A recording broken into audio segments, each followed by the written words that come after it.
शिवं सुन्दरं संसारसारम् अभयङ्करं दुःखहरं करुणावतारं ज्योतिर्मयं स्वयंभू प्रकृतिस्तुदारं शिवस्मरामि जगत्स्वामि निर्विकारम्।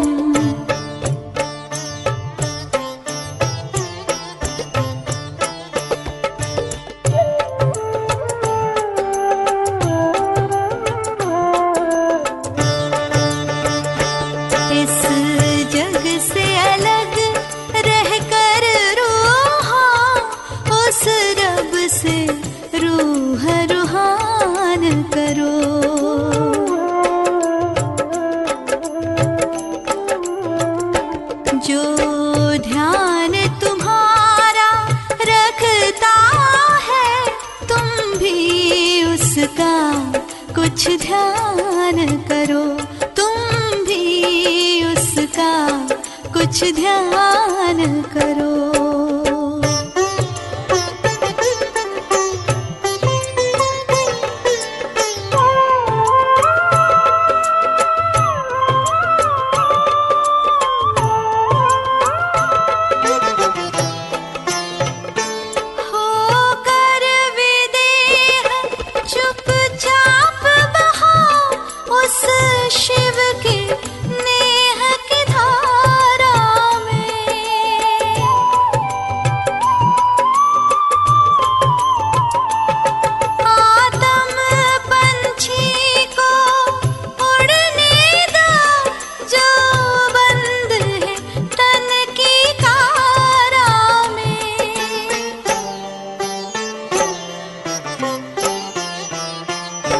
शिव परमात्मा के दरस परस का सरस सरस रस पान करो।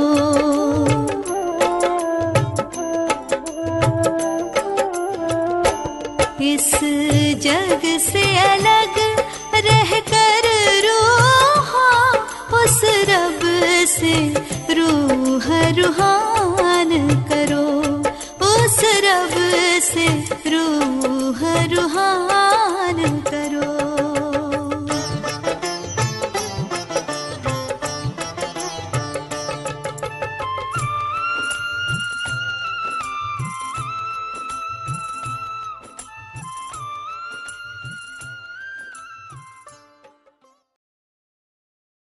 मिनट साइलेंस में बैठेंगे,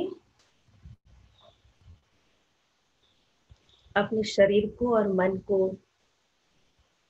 पूरा स्थिर और एकाग्र कर लेंगे।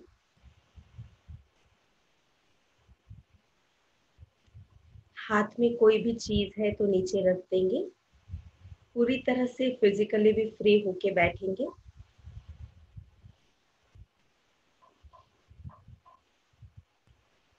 अपने बैक और स्पाइन को सीधा रखेंगे।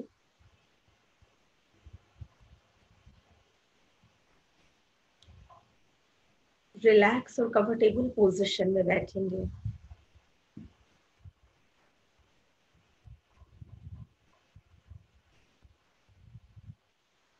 अपने मन को सब तरफ से हटाते हुए स्व पर केंद्रित कर लेंगे।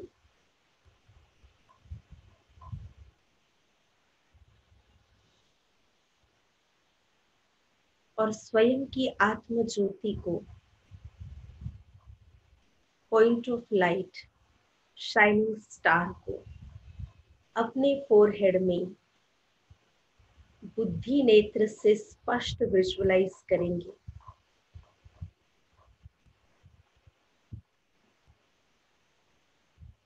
आत्मा का स्वधर्म शांति है।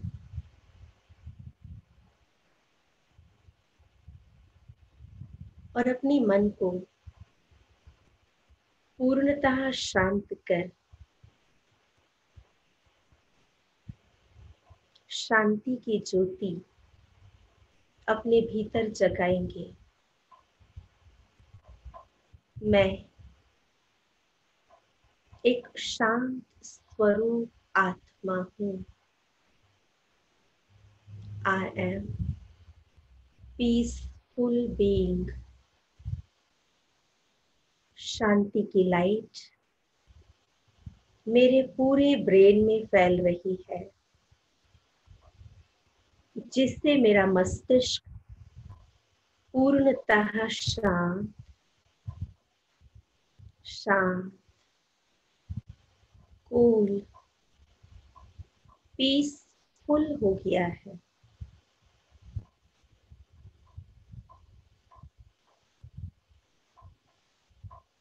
अब इस शांत और स्थिर दिमाग के साथ, मन की एकाग्रता के साथ, शरीर की स्थिरता के साथ, आत्मा की ज्योति को जागृत रखते हुए हम आज के सेशन को पूरी तरह से सुनेंगे, समझेंगे। ओम शांति।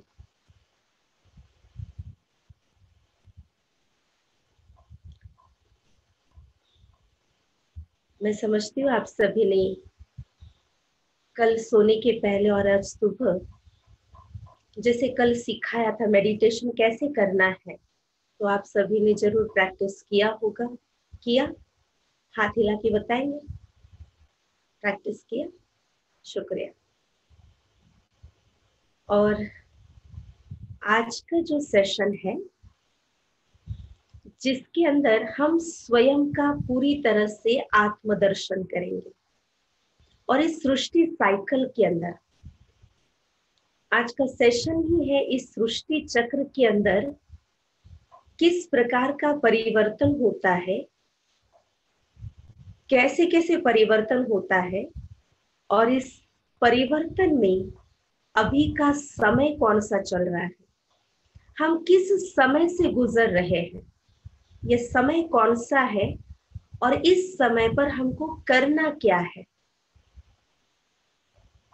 तो ये सारी बातें हम आज के सेशन में सुनेंगे। आज के सेशन को कहा ही गया है सृष्टि चक्र। तो सृष्टि चक्र की आयु कितनी है, सृष्टि चक्र में परिवर्तन किस प्रकार से होता है, और आज आत्मा के अंदर भी परिवर्तन ये कैसे हुआ है, ये सारी बातें आज हम देखेंगे। तो स्वयं को परिवर्तन करने के लिए हमें सृष्टि चक्र का पूरा ज्ञान होना जरूरी है। आपके सामने ये चित्र दिख रहा है। इस चित्र के अंदर सृष्टि को, इस जिसके अंदर हम पार्ट प्ले कर रहे हैं, अपने जीवन को जी रहे हैं, इस सृष्टि को एक चक्र के रूप में, वर्ल्ड ड्रामा व्हील के रूप में दिखाया है। इसे चक्र के रूप में इसीलिए दिखाया है कि इसके अंदर जो भी चल रहा है वो कंटिन्यूअस चलता रहता है, चलता रहता है, चलता रहता है। सिर्फ इसमें परिवर्तन होता है, और ये परिवर्तन की प्रक्रिया किस प्रकार की है उसको आज हमें समझना है। हम अपने जीवन काल में कई प्रकार के चक्र देखते हैं, जिसमें हर चक्र का कुछ समय, कालावधि होता है, समय निश्चित होता है, और उतने समय की पूर्ति के पश्चात एज इट इज वो चक्र घूमता रहता है। जैसे दिन और रात का साइकिल है, इसके लिए कितना समय निर्धारित है? 24 घंटा है ना। 24 घंटे का समय निश्चित है। 24 घंटा पूरा हुआ अर्थात एक साइकिल पूरा हुआ, फिर एज इट इज ये साइकिल ऐसे ही घूमता है। ठीक ऐसे ही हफ्ते का साइकिल है, जिसके लिए 7 दिन फिक्स है। 7 दिन पूरा हुआ तो उसको हम कहते हैं एक सप्ताह पूरा हुआ, और फिर वापस एज इट इज ऐसे ये सप्ताह का चक्र चलता रहता है। महीने का साइकिल है 30 या 31 दिन, साल का साइकिल है 12 मास 365 दिवस। साइकिलों की शुरुआत ही कब हुई है और ये साइकिल कब खत्म होंगे, पता है किसी को? नहीं, ये साइकिल अनादि अनंत रीति से चलने वाले हैं। केवल एक साइकिल के बारे में हमें पूरा ज्ञान है, कैसे सुबह होता है, शाम होता है, रात होती है। साल का साइकिल है, जनवरी से स्टार्ट होता है, दिसंबर तक पूरा होता है। ये एक साइकिल पूरा हो तो वापस जनवरी से शुरू होता है। हफ्ते का है, मंडे से स्टार्ट होता है, संडे फिनिश होता है, तो वापस सोमवार से साइकिल फिर से शुरू होता है।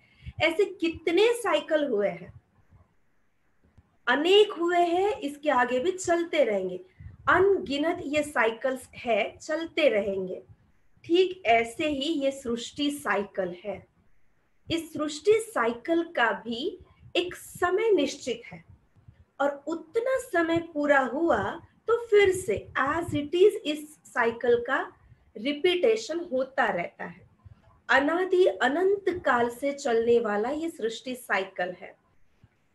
हम जैसे आत्मा अविनाशी, आत्मा का कभी नाश होता नहीं, परमात्मा अविनाशी, ऐसे ये सृष्टि चक्र भी अविनाशी, केवल इसमें परिवर्तन होता रहता है। जैसे रात का परिवर्तन सुबह में होता है, सुबह का परिवर्तन फिर धीरे धीरे दिन ढलते रात में होता है। तो ठीक ऐसे इस सृष्टि साइकिल में भी परिवर्तन होता है, परंतु ये साइकिल अनादि है। इस साइकिल का जो टाइम पीरियड है वो है 5000 साल। 5000 साल का एक साइकिल है। जैसे दिन रात के लिए 24 घंटा, साल के लिए 12 महीने 365 दिन, ऐसे इस साइकिल के लिए 24 घंटे का समय निश्चित है। इस साइकिल के लिए 5000 साल का समय निश्चित है। और जब 5000 साल पूरे होते हैं तो इसे कहते एक कल्प पूरा हुआ। जैसे 24 घंटा पूरा हुआ तो हमने कहा एक दिन पूरा हुआ, 12 मास पूरे हुए तो हमने कहा एक साल पूरा हुआ। ठीक ऐसे 5000 साल का ये एक साइकिल पूरा हुआ तो उसे कहते एक कल्प पूरा हुआ। और इस साइकिल का जो समय है ये केवल एक परमात्मा ही बता सकता है, क्योंकि वही इस साइकिल को एक डिटैच ऑब्जर्वर होकर के देख रहा है। हम सभी जितने भी सृष्टि संसार में हैं, हर एक, चाहे देव आत्मा है, धर्म आत्मा है, संत आत्मा है, महात्मा है, साधारण मनुष्य आत्मा है, जो भी है, हम हर एक, एवरीवन इस सृष्टि ड्रामा में एक्टर है, पार्ट प्ले करने वाले हैं। तो जो पार्ट बजाने वाला होता है उसका फोकस केवल अपने पार्ट पर होता है। जैसे कोई मूवी होती है, उस मूवी के एक्टर्स को पूरी मूवी की स्टोरी पूछो, उसे इतना याद नहीं आएगा, पर उस मूवी में उसका पार्ट क्या है, क्या रोल है, उसको वो अच्छा सा बता सकेगा। परंतु उस मूवी को, उस ड्रामा को जो देखने वाले ऑडियंस होते हैं, वो उस मूवी को पूरी तरह से बता सकेंगे, स्टार्ट टू एंड। ठीक ऐसे इस सृष्टि ड्रामा में हम हर एक एक्टर्स हैं, चाहे फिर वो कोई कितना भी विद्वान, पंडित, ज्ञानी, कोई भी, हम सब एक्टर्स हैं। लेकिन केवल एक परमात्मा ही है जो इस सृष्टि ड्रामा में हमारे जैसे जन्म और मृत्यु के साइकिल में नहीं आते हैं। वो एक ही डिटैच ऑब्जर्वर है इस सृष्टि ड्रामा का, इसलिए वही इस ड्रामा का हमें संपूर्ण ज्ञान बता सकते हैं। और वो जो बताएगा वो सत्य ही बताएगा, क्योंकि एक भगवान को ही कहा गया है सत्यम शिवम सुंदरम। शिव को, भगवान को ही सत्य कहा गया है, तो वो जो बताएगा सत्य ही बताएगा। तो परमात्मा ही सृष्टि साइकिल का संपूर्ण ज्ञान देते हैं, और इस साइकिल में उसका आने का समय कब होता है और वो कैसे आता है, वो सारी बातें इस साइकिल में स्पष्ट होती है। कोई भी चीज जो है 4 अवस्थाओं से गुजरती है, हर चीज 4 अवस्थाओं से गुजरती है। जैसे दिन और रात का साइकिल लीजिए, दिन रात के साइकिल में भी 4 स्टेजेस है, सुबह, दोपहर, शाम और रात, 4 अवस्थाएं हैं। अपने जीवन काल के भी 4 स्टेजेस होते हैं। पहले हम छोटा बेबी होते हैं, छोटे बच्चे होते हैं, उसके बाद टीनेजर होते हैं, उसके बाद यंग एज एंड फिर ओल्ड एज। 4 स्टेजेस अपने लाइफ के भी है। सृष्टि साइकिल के भी 4 स्टेजेस हैं। इसमें भी 4 अवस्थाओं से हम गुजरते रहते हैं। ये सृष्टि साइकिल में जो 4 अवस्थाएं आती है, 4 स्टेजेस आते हैं, जिसको युग नाम से संबोधित किया गया है। तो इसमें 4 युग आते हैं सृष्टि साइकिल में। तो कौन से 4 युग है, आप चित्र को ध्यान से देखिए। तो चित्र के अंदर दिखाए है, पहला जो युग है वो है सतयुग, दूसरा युग है उसी के नीचे त्रेता युग, तीसरा युग है द्वापर युग और चौथा युग है कलयुग। तो हर साइकिल 4 स्टेजेस से गुजरता है। तो सृष्टि साइकिल में 4 अवस्थाओं से गुजरता है जिन्हें युग नाम कहे गए। तो इसमें ये 4 युग आते हैं और 5000 साल को अगर इन 4 युगों में हम डिवाइड करते हैं तो हर एक युग का समय कितना होगा? हर एक युग का कालावधि है 1250 साल और ऐसे मिलकर ये पूरा साइकिल 5000 साल का है। अब आप इस साइकिल को अच्छी तरह से ध्यान से देखिए। तो इस साइकिल के बीच में आपको कौन सा चित्र नजर आ रहा है? कोई भी अपने आप को अनम्यूट करके बताइए। इस सृष्टि साइकिल के चित्र में बीच में चारों युगों को विभाजित करते हुए कौन सा चित्र, कौन सा इमेज आपको दिखाई दे रहा है? आप अपने आप को अनम्यूट करके बताइए तो समझ में आएगा कि आप चित्र को ध्यान से देख रहे हैं। ध्यान से देखेंगे तो आपको ये चित्र, ये सेशन अच्छा स्पष्ट होगा। क्या दिख रहा है चित्र में?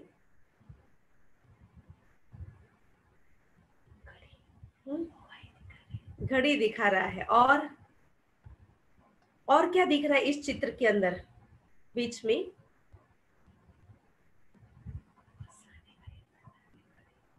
घड़ी दिख रही है और क्या है? स्वस्तिका है।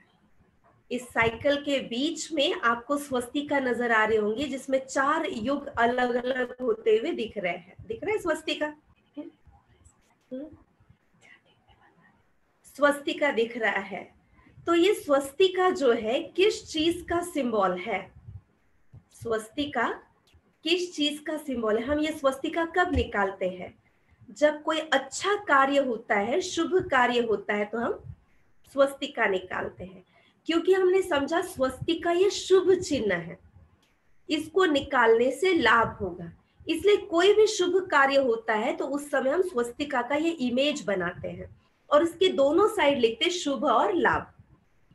तो ये क्यों शुभ चिन्ह है? इसे क्यों गुड साइन, शुभ चिन्ह क्यों कहा गया है और इससे क्या लाभ होता है? आपको इससे क्या लाभ हुआ अभी तक? ये चित्र बनाने से, ये इमेज बनाने से क्या लाभ हुआ? और सिर्फ शुभ कार्य के टाइम ये चित्र निकालना है, ठीक है ना? कोई पर्टिकुलर एक दिन है, पर्टिकुलर एक आधा काम है, तो उसके लिए हम कहते हैं कि ये शुभ दिन है, ये शुभ कार्य है, इसलिए हमें ये स्वस्तिका निकालनी। इसका अर्थ बाकी सारे दिन अशुभ है क्या? बाकी सारे कारोबार अशुभ है क्या? पर्टिकुलर कोई एक दिवस शुभ है, पर्टिकुलर कोई एक काम शुभ है, तब स्वस्तिका बनानी है। तो बाकी सारे दिन क्या है और बाकी सारे जो रोज हम काम कर रहे हैं वो काम कैसे है? अशुभ है। सुबह से लेकर रात तक हम जो भी कार्य कर रहे हैं वो सारे अशुभ है? नहीं। स्वस्तिका को वास्तव में शुभ चिन्ह क्यों कहा गया? इसमें बहुत सुंदर अर्थ भरा हुआ है। स्वस्तिका को शुभ चिन्ह इसलिए कहा गया है, वास्तव में ये हमारे स्वयं के अस्तित्व का प्रतीक है। स्वस्तिका में 2 शब्द है, ध्यान से सुनना। स्वस्तिका में 2 शब्द है, स्व, अस्तिका। स्व अर्थात हमारा स्वयं का अस्तित्व। तो हमारा स्वयं का अस्तित्व, सेल्फ एग्जिस्टेंस क्या है? ये बॉडी, ये कॉस्ट्यूम माना हमारा अस्तित्व है? क्या है? इस शरीर के अंदर जो हम आत्मा है, चैतन्य शक्ति है, वो हमारा सेल्फ एग्जिस्टेंस है, वो हमारा अस्तित्व है, जो अस्तित्व कभी भी समाप्त नहीं होता है, जो अस्तित्व कभी भी मिटता नहीं है। तो ये हमारा स्वयं का अस्तित्व, जब से हम भूल गए हैं तब से हमने उस अस्तित्व का इमेज चित्र रूप में निकालना शुरू किया और हमने सोचा केवल ये चित्र निकालने से शुभ होगा। सोचने की बात है, केवल इमेज बनाने से कैसे शुभ होगा? आज हम अपने इस अस्तित्व को भूल करके बॉडी कॉन्शियसनेस में आए हैं। तो बॉडी कॉन्शियसनेस में आने के कारण बॉडी के क्वालिटीज वर्क कर रहे हैं। तो बॉडी के क्वालिटीज जो है काम, क्रोध, लोभ, मोह, अहंकार, ये 5 विकार। तो हम सारा दिन जो भी कार्य कर रहे हैं इन विषय विकारों के वश होके कार्य कर रहे हैं। हर कार्य में कभी लोभ है, कोई कार्य में मोह है, तो किसी कार्य में क्रोध है, किसी कार्य में अहंकार है। तो कोई ना कोई विकार के वश होकर हमारा हर कार्य हो रहा है, इसलिए हर कार्य अशुभ हो रहा है। फिर वो नेचुरल शुभ नहीं हो रहा है, तो किसी एक कार्य को शुभ बनाना है तो हमने सोचा स्वस्तिका का चित्र बनाएंगे तो शुभ होगा और उसमें से लाभ होगा। ये हो गई हमारी भावना, ये हो गई हमारी भावना। परंतु हर कार्य शुभ करना है, हर दिन शुभ करना है, तो उसके लिए हमें प्रैक्टिकली स्वस्तिका का स्वरूप बनना है। तो ऑटोमेटिक हर कार्य शुभ होगा और उसमें से लाभ होगा। कोई कार्य में लाभ होना, इस अर्थ क्या है, लाभ का भाव क्या है, हम लाभ माना क्या चाहते हैं, हमारा कार्य सक्सेसफुली हो, उस कार्य के बाद हमें एक सेटिस्फैक्शन, हैप्पीनेस मिले, और हर कार्य का सेटिस्फैक्शन हो, हैप्पीनेस हो, यही उस कार्य का सक्सेस है। जीवन के अंदर भी लाइफ का सक्सेस क्या है कि अगर लाइफ में हर कार्य को आपने एंजॉय किया, हर दिन को, हर क्षण को, हर कार्य को एंजॉय किया, हर लम्हा आपका सेटिस्फैक्शन के साथ, हैप्पीनेस के साथ बीत रहा है, तो जैसे जीवन का सक्सेस है, जीवन का लाभ है।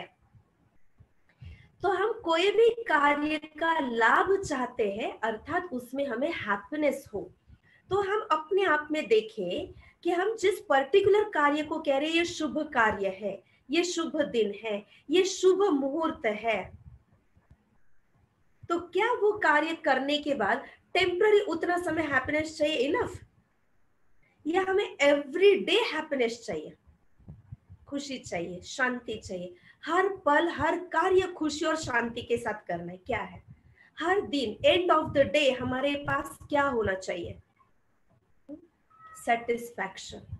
एंड ऑफ द डे हमारे पास खुशियां, एंड ऑफ द डे हमारे पास पीस ऑफ माइंड होना चाहिए। परंतु आज एंड ऑफ द डे हमारे पास क्या है? ना सिर्फ and of the day but and of the life तक भी क्या है? अगर कोई मर रहा है, मृत्यु शैया पर है, तो उस समय भी उसके पास tension, frustration, tiredness. End of the day भी हमारे पास ये, रात को सोते समय हम टेंशन के साथ सो रहे हैं, कोई ना कोई चिंता के साथ, कोई ना कोई परेशानी के साथ। अगर सुबह से रात तक हमने जो कार्य किए, अच्छे किए हैं, सबके भले के लिए किए, सबके कल्याण के लिए किए, तो उसका परिणाम हमारे पास खुशी, शांति होनी चाहिए। पर ये क्यों नहीं है? पूरी जिंदगी भर अगर हमने बहुत अच्छे काम किए, कभी किसी को दुखाया नहीं है, कभी किसी का बुरा चाहा नहीं है, तो एंड ऑफ द लाइफ भी हमारे पास खुशी होनी चाहिए। मृत्यु के शैया पर जब है, उस समय हमारे पास जैसे हम बहुत एक सक्सेसफुल है, ऐसे एक प्राउड फीलिंग होना चाहिए। परंतु लोग आज मरते समय भी कितना परेशानी के साथ, चिंता के साथ ही मृत्यु शैया पर है, और रात को सोने की शैया पर भी, उसमें भी हम परेशानी और चिंता के साथ ही सो रहे, इसलिए करवट बदल बदल के सोना पड़ रहा है। क्यों? क्योंकि हम हर कार्य इस बॉडी कॉन्शियसनेस के साथ, इस एक्वायर्ड पर्सनालिटी के साथ, हमने जो सारे लेबल्स अचीव किए हैं उन लेबल्स के साथ जी रहे। जो हमारा ओरिजिनल कॉन्शियसनेस है, जो हमारा स्वयं का ओरिजिनल अस्तित्व है, जिसका इमेज हम स्वस्तिका बना रहे हैं, तो अगर उस अस्तित्व के साथ हम हर कार्य करें तो ऑटोमेटिक वो शुभ होगा और उसमें से लाभ होगा। क्या लाभ होगा?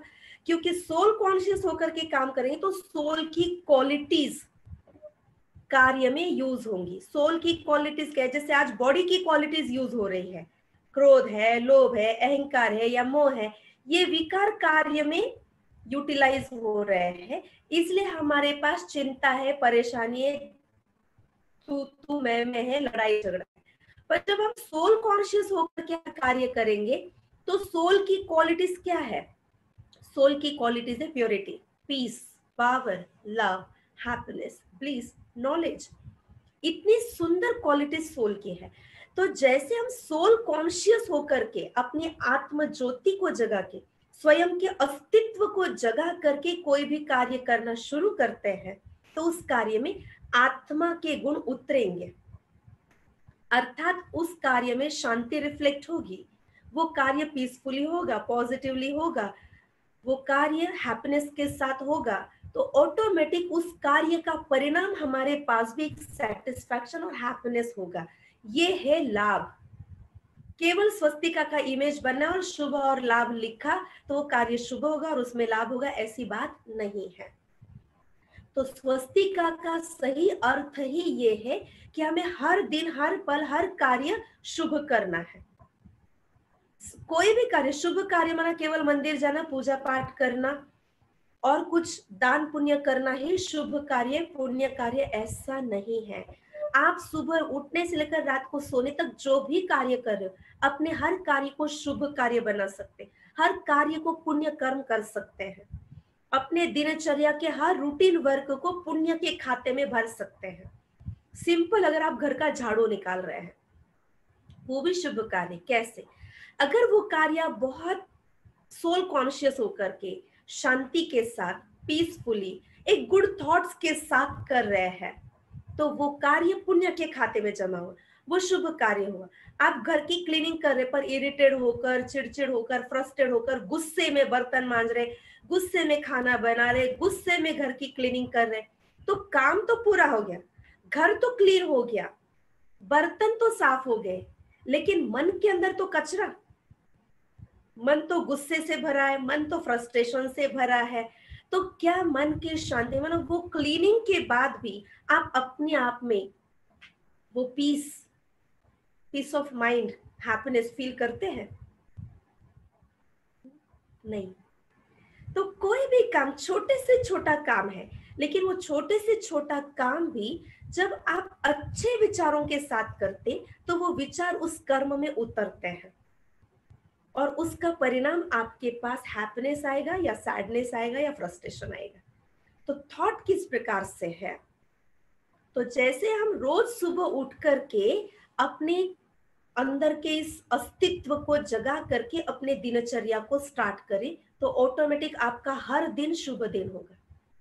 ऑटोमेटिक आप जो कर्म कर रहे हैं जिसमें शुभ विचार है तो वो दिन, वो मुहूर्त शुभ मुहूर्त है, वो कार्य शुभ है। अलग से शुभ मुहूर्त देखने की आवश्यकता नहीं। आज नेचुरल हमारे शुभ विचार नहीं चल रहे हैं, इसलिए हमें पंडित से पूछना पड़ता है कि शुभ मुहूर्त कौन सा है। तो जब पंडित बताता है कि 2 से 4 शुभ मुहूर्त है, सुबह 10 से 12 शुभ मुहूर्त है, तो फिर उस टाइम पर कॉन्शियस हमारा बन जाता है, अरे ये शुभ टाइम है, ये शुभ वेला है, ये शुभ है। बार बार बार उस टाइम पर हमारे थॉट्स क्या है? पॉजिटिव, कि ये शुभ मुहूर्त है, शुभ मुहूर्त है। तो आप नेचुरल शुभ नहीं सोच सकते, इसलिए आपको पर्टिकुलर एक टाइम दे देता है पंडित, कहता है ये शुभ है, तो ऑटोमेटिक सभी उसी टाइम को वो शुभ शुभ सोचते हैं, तो वो टाइम शुभ हो जाता है। तो क्या हम अपने पूरे दिन को, अपने हर कार्य को, अपने पूरे जीवन को अपने शुद्ध और शुभ विचारों से शुभ नहीं बना सकते? नेचुरली हमें अपने विचारों को शुद्ध करना है और शुभ बनाना है, तो ऑटोमेटिक स्वस्तिका की स्थिति आप अपने आप में अनुभव करेंगे। केवल इमेज निकालने से शुभ होगा या लाभ मिलेगा, ऐसा नहीं। तो हर दिन को शुभ करना है तो सुबह उठते अपने आप में सोचना है कि मैं एक शुद्ध आत्मा, मैं एक पीसफुल सोल, मैं एक प्योर सोल, लवफुल सोल अभी अभी इस शरीर में अवतरित हुई हूँ और मैं अभी अपने इस कॉन्शियसनेस के साथ, पीस, लव, प्योरिटी के थॉट्स के साथ आज का पूरा दिन हर कार्य करूंगी। तो जैसे सुबह सुबह आपने आपके पूरे दिन के लिए प्योर थॉट्स, पीस की एनर्जी, लव के वाइब्रेशंस दे दिए, तो आपका पूरा दिन पीसफुली, लवफुल, प्योरिटी के साथ जाएगा, तो शुभ दिन हो गया, हर कार्य शुभ हो जाएगा। तो ये है स्वस्तिका का भावार्थ, अपने स्वयं के अस्तित्व को जगाना। फिर स्वस्तिका के अंदर जो अलग अलग दंडियां अलग अलग दिशाओं में मुड़ी हुई दिखाई है सृष्टि चक्र के अंदर, तो ये सृष्टि के परिवर्तन के काल को या हर युग को स्पष्ट कर रही है। सबसे पहले आप देखिए स्वस्तिका की डंडी जो है राइट हैंड साइड आपके मुड़ी हुई है। जहां पर सतयुग दिखाया है। सतयुग अर्थात इस सृष्टि का आदि काल। फिर स्वस्तिका की डंडी थोड़ी नीचे आई है तो उसे कहा गया त्रेता युग। फिर स्वस्तिका की डंडी आपके लेफ्ट हैंड साइड मुड़ी है जिसको कहा गया द्वापर युग, और स्वस्तिका की डंडी ऊपर साइड गई है जिसको कहा गया कलह युग। तो जो पहले राइट हैंड साइड मुड़ी है स्वस्तिका की डंडी, उस युग को नाम दिया सतयुग, स्वर्णिम युग, स्वर्ग, हेवन, पैराडाइज, अलग अलग नाम दिए गए हैं। तो सतयुग जो है इस सृष्टि का आदि काल है। जैसे दिन और रात के साइकिल को अगर हम देखते हैं तो दिन और रात के साइकिल का जो पहला टाइम है वो कौन सा है? सुबह। तो हम सुबह सुबह अपने आप को कैसे फील करते हैं? सुबह सुबह हम अपने आप को कैसे फील करते हैं? बहुत फ्रेश, एनर्जेटिक, इंथुजियास्टिक, है ना? जैसे जैसे दिन ढलने लगता है तो हमारा फ्रेशनेस लेवल, एनर्जी लेवल भी धीरे धीरे ढलने लगता है। तो इस सृष्टि साइकिल का भी जो आदि काल है वो है सतयुग। तो सतयुग अर्थात जहां पर हर एक फ्रेश सोल है, सतो प्रधान आत्माएं है, हर एक पवित्र आत्माएं है। और जब आत्मा पवित्र है तो शरीर भी पवित्र मिलता है, और जब आत्मा और शरीर दोनों भी पवित्र है तो उन्हें देव आत्मा कहा गया है। तो सतयुग में हम देव स्वरूप में होते हैं, दैवी पर्सनालिटीज, डिवाइन पर्सनालिटीज। और सतयुग में स्वस्तिका की डंडी में राइट हैंड साइड मुड़ी है तो राइट हैंड शुभ माना गया है। तो सतयुग में हर बात अच्छी है। जहां आत्मा फुल्ली चार्ज है, आत्मा फुल्ली सतो प्रधान है, तो वहां पर हर चीज की भरपूरता है। वहां पर शांति, सुख, पवित्रता, धन, संपत्ति, वैभव, हर चीज की समृद्धि है। उस दुनिया की तुलना सोने से की गई है, इसलिए उस दुनिया को गोल्डन एज, सोने की दुनिया ऐसे कहा गया है। कहते ना भारत पहले सोने की चिड़िया था, या कहते भारत में पहले सोने का धुआं निकलता था, या आज दिन तक भी हम भारत की जब महिमा गाते हैं तो कहते जहां डाल डाल पर सोने की चिड़िया करती बसेरा थी, वो समय था सतयुग का, जहां पर हर चीज में सतो प्रधानता थी। आत्मा ही सोने जैसी प्योर थी तो दुनिया भी सोने की थी, स्वर्णिम युग था, हर चीज की समृद्धि वहां पर थी, और वहां पर हर प्रकार का सुख था, इसलिए उसे स्वर्ग कहा गया। उस दुनिया में किसी चीज की कमी नहीं थी, वह आत्मा फुल्ली चार्ज है। फिर जैसे सवेरे का समय पूरा होता है तो थोड़ा समय आगे बढ़ता है, तो हम दिन रात के साइकिल में सवेरे का टाइम पीरियड पूरा हुआ तो हम आगे जो समय गया तो उसको हम क्या कहते हैं? दोपहर। ठीक ऐसे ही सृष्टि साइकिल के अंदर जैसे सतयुग के 1250 साल का समय पूरा हुआ, समय आगे बढ़ा, तो उसे सृष्टि चक्र का दोपहर अर्थात नाम दिया गया त्रेता युग। त्रेता युग अर्थात जहां पर थोड़ी त्रुटि आ गई, इसलिए आपने देखा स्वस्तिक की डंडी थोड़ी नीचे आ गई है। अब त्रुटि आ गई अर्थात क्या? आत्मा की पावर थोड़ी सी कम हो गई। जैसे सवेरे आप अपने आप में जितने एनर्जेटिक थे, फ्रेश थे, इंथुजियास्टिक थे, तो दोपहर में क्या होता है? थोड़ा फर्क पड़ता है ना, सवेरे और दोपहर में फर्क होता है ना। तो दोपहर क्या हुआ? सवेरे सवेरे आपने जो कार्य किया उसमें एनर्जी यूज हुई, एनर्जी यूज होते होते थोड़ा कम तो हो जाएगी ना। तो त्रेता युग में भी थोड़ी आत्मा की पावर कम हो गई, इसलिए उसे त्रेता युग या सृष्टि साइकिल का दोपहर का समय ऐसा कहा गया। बाकी वहां पर भी आत्मा प्योर है, सतो प्रधान है, वहां पर भी सुख, शांति, समृद्धि सब कुछ है। वहां की आत्माओं को भी देव आत्मा ही कहा गया, देवता ही कहा गया है। लेकिन उस दुनिया की तुलना चांदी से की गई, इसलिए उसे सिल्वर एज ऐसे कहा गया है। फिर सतयुग के 1250 साल और त्रेता युग के 1250 साल दोनों मिला के 2500 साल का स्वर्ग या हेवन कहा गया है। आधा कल्प, 2500 साल का स्वर्ग। क्योंकि इन दोनों युगों में हर प्रकार की सुख और समृद्धि थी। इन दोनों युगों में हम देव स्वरूप में थे, हमारे अंदर हर प्रकार की डिविनिटीज थी, प्योरिटी थी। पर जैसे आपने चित्र देखा कि द्वापर युग आया, समय आगे बढ़ा, तो स्वस्तिक की डंडी लेफ्ट हैंड साइड मुड़ी। जैसे दिन और रात के साइकिल के अंदर दोपहर का भी समय पूरा हुआ, तो कौन सा समय आता है? शाम का समय आता है ना। आप सिर हिला के बता सकते हैं। तो शाम का समय आता है, और शाम के समय पर क्या परिवर्तन होता है? प्रकृति के अंदर कुछ परिवर्तन होता है। सुबह दोपहर का समय पूरा होके जैसे शाम का समय आता है, तो शाम के समय पर प्रकृति में क्या परिवर्तन आता है? अपने आप को अनम्यूट कर लो और बताओ। हाँ, शाम के समय क्या परिवर्तन आता है? सूर्य ढलान की ओर जाता है ना। शाम के समय पर सूर्य ढलता है। दिन भर नेचुरल रोशनी थी, भरपूर रोशनी थी, पर जैसे शाम का समय आता है तो सूर्य ढलने लगता है, और सूर्य ढलने के कारण क्या होता है? थोड़ा सा अंधेरा शुरू होता है। जो दिन भर नेचुरल रोशनी थी वो कम होने लगती है, और हमको ये लाइट्स जलाने पड़ते हैं। ठीक ऐसे ही सृष्टि साइकिल का भी त्रेता युग का समय पूरा होके जैसे द्वापर युग आया, अर्थात सृष्टि साइकिल का शाम का समय शुरू हुआ। अब इस द्वापर युग में कौन सा सूर्य ढल गया?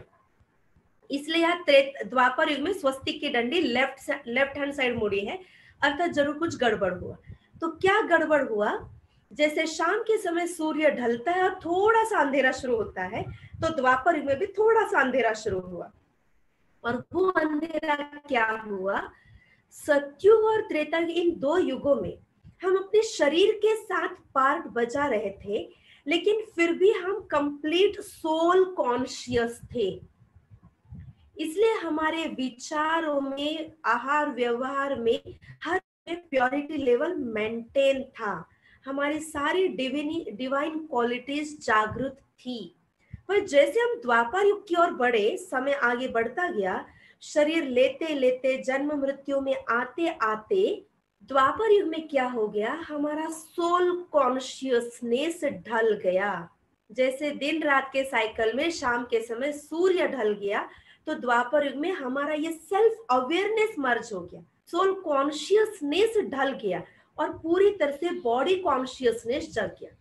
बॉडी के साथ पार्ट बजाते बजाते हम खुद को शरीर ही समझने लगे, और जैसे शरीर समझने लगे तो शरीर के गुण जग गए, और आत्मा के सारे गुण मर्ज हो गए।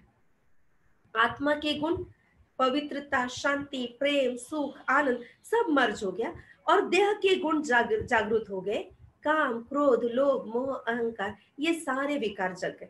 और जैसे ये विकार जगना, अर्थात जो नेचुरल पीस प्योरिटी थी, नेचुरल रोशनी थी, वो ढल गया, और ये विषय विकार जग गए, तो अंधेरा है ना, बुराइयां शुरू हो गई द्वापर युग से, और इन बुराइयों के कारण दुख की शुरुआत हो गई। हम दुखी होने लगे, द्वापर युग से दुख शुरू हुआ। सतयुग और त्रेता इन दो युगों को स्वर्ग कहा, और यहाँ हम देव रूप में थे, पर द्वापर युग की ओर बढ़े तो हमारे अंदर की डिविनिटी प्राय लोप हो गई, तो द्वापर युग में हम खुद को मनुष्य कहलाने लगे। इसलिए द्वापर युग की तुलना कॉपर से की गई, और उसे कॉपर एज कहा गया है। फिर जैसे द्वापर युग का समय कालावधि पूरा हुआ, साइकिल आगे बढ़ता है, शाम का समय पूरा होता है दिन रात के साइकिल में, तो फिर कौन सा समय आता है? रात्रि का समय। और रात्रि में क्या होता है? पूरा अंधेरा। शाम को जस्ट स्टार्ट हुआ था अंधेरा, पर रात में फुल डार्कनेस, पूरा अंधेरा होता है। तो द्वापर युग में इन विकारों की या बॉडी कॉन्शियसनेस की जस्ट शुरुआत हुई थी, परंतु जैसे समय आगे बढ़ गया, रात्रि का समय आया, तो यह सृष्टि साइकिल में कलह युग आया, जिसे सृष्टि चक्र की रात कहा गया है। और यहाँ पर ये विषय विकार और एक्सट्रीम लेवल पर बढ़ गए। द्वापर युग में जस्ट शुरू हुए थे, पर कलयुग में ये सारे विषय विकार बढ़ गए। इसलिए इस दुनिया की तुलना लोहे से की गई और कलयुग को कहा गया आयरन एज। और ये विषय विकार इतने बढ़ गए कि आज बच्चे से लेकर बूढ़े तक देखो, हर एक में बहुत क्रोध, लोभ, काम वासना, अहंकार, ये सारी बातें दिखाई दे रही है। और इसलिए कहते हैं आज का, द्वापर युग में तो हम मनुष्य कहला रहे थे ना, पर कलयुग में कह रहे आज का इंसान ने हैवान बन गया। सतयुग त्रेता युग में देवात्मा थे, द्वापर युग में मनुष्यात्मा बन गए, कलयुग में हैवान राक्षसी वृत्ति के बन गए। इसलिए आज कलयुग में देखो कितने इन विषय विकारों की वृत्ति की वजह से कितने गंदे गंदे कुकृत्य हो रहे हैं। रेप, बलात्कार, अत्याचार, पापाचार, भ्रष्टाचार, कितने गलत गलत कार्य आज कलयुग में हो रहे हैं। कलयुग अर्थात जहां पर हर मनुष्य के मन में, हर एक मन में, न केवल घर घर में, पर हर एक, ईच एंड एवरी वन, हर एक के मन में कलह, क्लेश, द्वेष की भावना भरी हुई है। किसी न किसी के लिए कलह द्वेष है ही है। ऐसा घोर कलयुग अभी आया हुआ है। और इसलिए द्वापर युग में ये अंधेरा शुरू हुआ, पर कलयुग में ये अंधेरा इतना बढ़ गया कि हर एक का मन दुख, अशांति का कारागृह बन गया है। हर इंसान चिंता के कारागृह में, चिंता के गुफा में, टेंशन की गुफा में फंसा हुआ है। हर इंसान कोई ना कोई बात को लेकर के दुखी है, रो रहा है, परेशानियों को झेल रहा है। और जब ऐसा समय है कलयुग, जहां पर हर बात की तमो प्रधानता की एक्सट्रीम लेवल हो चुकी है और इंसान, मनुष्य हैवान लेवल पर उतर चुका है, तो द्वापर और कलयुग, इन दो युगों को मिलाकर के 2500 वर्ष का नर्क कहा गया है। दो युगों को मिलाकर स्वर्ग, दो युगों को मिला के नर्क कहा गया है। फिर देखो चक्र के नियम प्रमाण, रात के बाद क्या होता है? फिर चक्र परिवर्तन होता है और वापस सवेरा आता है ना। ये तो रोज हम देख रहे दिन रात के साइकिल में। फिर सवेरा आता है, फिर सूर्योदय होता है। तो ठीक ऐसे इस सृष्टि साइकिल में भी जैसे ही कलयुग पूरा होगा तो फिर क्या होगा? क्योंकि ये साइकिल 5000 साल का एक साइकिल पूरा होगा तो वापस रिपीट तो होना है ना। 24 घंटा पूरा हुआ तो फिर सवेरा आ रहा है।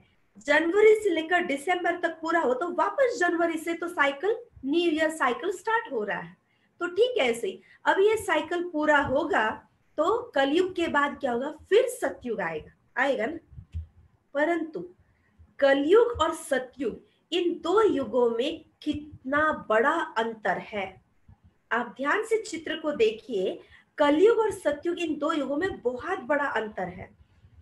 चक्र के नियम प्रमाण सतयुग आ भी जाए, समय परिवर्तित हो भी जाए, परंतु अगर वो सतयुग आ गया और हमारे संस्कार यही कलयुगी विषय वासनाओं के रह जाए तो क्या स्वर्ग कहलाएगा?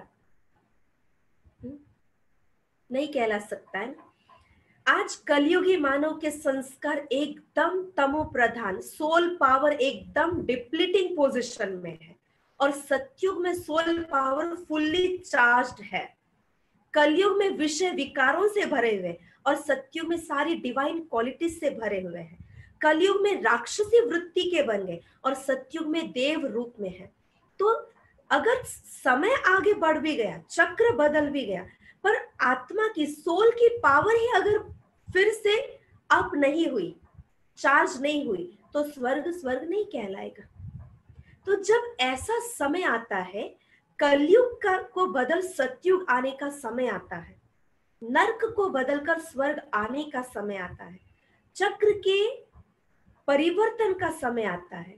और जबकि आज कलयुग में जितनी तमो प्रधानता बढ़ी है, उतना ही जितनी बुराइयां एक्सट्रीम लेवल की है, उतना ही भक्ति भी एक्सट्रीम लेवल की है। एक तरफ बुराइयां बढ़ते जा रहे हैं और दूसरी तरफ भक्ति, पूजा पाठ, जप तप, यज्ञ, व्रत, उपवास, संत, गुरु, प्रवचन, ये सारी बातें भी बहुत ज्यादा बढ़ चुकी है। बढ़ी नहीं बढ़ी है? तो फिर जब आज कलयुग में अगर बुराइयां बढ़ रही है तो इन बुराइयों को कंट्रोल करने वाले इतने गुरु, सत्संग, प्रवचन सब कुछ चल रहे हैं, इतने जप तप यज्ञ श्रद्धा पूजा सब चल रहा है, तो किसी के संस्कार क्यों नहीं परिवर्तित हो रहे हैं? संस्कारों में किसी के सतो प्रधानता क्यों नहीं आ रही है? कितने भी प्रवचन सुन ले, कितने भी सत्संग कर लिए, कितने भी ज्ञान सुन ले, तो भी केवल सुनने तक है। संस्कारों में कोई डिविनिटी नहीं आ रही, कोई प्योरिटी नहीं आ रही है, किसी के संस्कारों का शुद्धिकरण नहीं हो रहा है। तो जब संस्कार सतो प्रधान नहीं हो रहे तो सतयुग कैसे आएगा? तो जब ऐसा, आज भक्ति में भी देखो कितनी भ्रष्टता आ गई है, भक्ति में भी भ्रष्टता है ना। रोज कहते हैं लोग मार्केट में नया भगवान आना चाहिए, भगवान को भी बिजनेस का रूप बना रखा है। मंदिर में भी जाएंगे तो भगवान के दर्शन अगर नजदीक से लेना है तो पैसे दो, पास निकालो। भक्ति भी एक बिजनेस का रूप हो गया है ना। एक सेकंड के उस जड़ मूर्ति का दर्शन लेना है तो आप पैसा दो, और फिर हर रोज एक नया गुरु मार्केट में आना चाहिए, हर रोज एक नया संत मार्केट में आ रहा है। आपने अगर OMG मूवी देखी होगी, ओ माय गॉड, तो उस मूवी में भी ये बहुत सुंदर रीति से स्पष्ट किया हुआ है कि मार्केट में नया भगवान लॉन्च होना चाहिए, अर्थात नया गुरु आना चाहिए, तो और पैसे की बरकत आएगी। अर्थात क्या हुआ, भगवान को हमने बिजनेस का रूप बना दिया। तो इसको कहते अधर्म, अति धर्मग्लानि। जब भगवान को भी बिजनेस का रूप बना देते, भगवान के नाम को पर भी झगड़े शुरू हो जाते हैं, तो कई प्रकार की भ्रष्टता भक्ति में आज आ चुकी है। तो इसे कहते अति तमो प्रधानता या अधर्म काल। और फिर गीता में भगवान ने कहा हुआ है, जब जब ऐसी अधर्म होता है तब तब मैं इस सृष्टि पर आता हूं।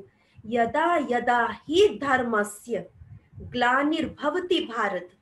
तो जब जब इस भारत में, इस धरा में ऐसे अधर्म होता है, इतनी तमो प्रधानता बढ़ती है, इतनी सोल पावर पूरी डिप्लीट हो जाती है, भगवान में भी भ्रष्टता, भगवान के रूप को भी भ्रष्ट बना दिया है, तो फिर आखिर भगवान को खुद को ही इस सृष्टि पर आना पड़ता है। तो अब ये वो समय चल रहा है, आप चित्र के अंदर देखिए, कलयुग खत्म होकर सतयुग आने के बीच में एक छोटा सा अलग रंग का युग दिखाया है। जहां घड़ी का कांटा दिखाते हैं, ऐसा घड़ी का कांटा दिखाया। घड़ी में अगर 12 बजने के लिए कुछ ही सेकंड, कुछ ही मिनट बचा हो, तो जैसे घड़ी का कांटा होता है, ऐसे इस चित्र में घड़ी का कांटा दिखाया। अर्थात जब कलयुग में इतनी तमो प्रधानता बढ़ती है और साइकिल आगे बढ़ने पर सतयुग की ओर उसकी चाल है, परंतु मनुष्य आत्माओं के संस्कारों में जब कोई परिवर्तन नहीं, तो फिर खुद पतित पावन सर्वशक्तिवान परमात्मा इस सृष्टि पर अवतरित होते हैं। चित्र में बहुत छोटा सा दिख रहा है, आप ध्यान से देखेंगे तो आपको समझ में आएगा। प्रजापिता ब्रह्मा को उस चित्र में दिखाया है। गीता शास्त्र में कभी कहा है कि मैं साधारण तन में आता हूं। तो अब ये वो समय है जहां अधर्म काल हुआ, बड़ा हुआ है, और ऐसे अति धर्म ग्लानि के समय वो सर्वशक्तिवान, पवित्रता का सागर, पतित पावन परमात्मा अपने धाम से, अपने घर से, परम धाम से इस सृष्टि पर अवतरित होकर प्रजापिता ब्रह्मा का साधारण तन धारण करते हैं, उस तन में अवतरित होते हैं, और उनके तन में अवतरित होकर उनके द्वारा हम ये पूरे साइकिल का ज्ञान दे रहे हैं। और फिर इन दो युगों को, कलयुग समाप्त होकर सतयुग आने के बीच के काल को नाम दिया है संगम युग।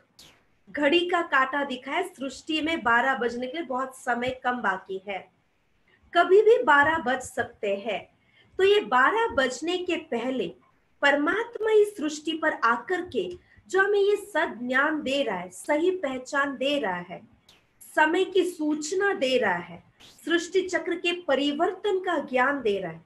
तो इस परिवर्तन वेला में, साइकिल परिवर्तित होने के पहले हमें अपने आप को भी परिवर्तन कर लेना है, ताकि हम स्वर्ग की ओर चल सके, ताकि सतयुग आएगा तो सतयुग में हमारा भी पार्ट हो, हम भी स्वर्ग के हर प्रकार के सुख का लाभ ले सके।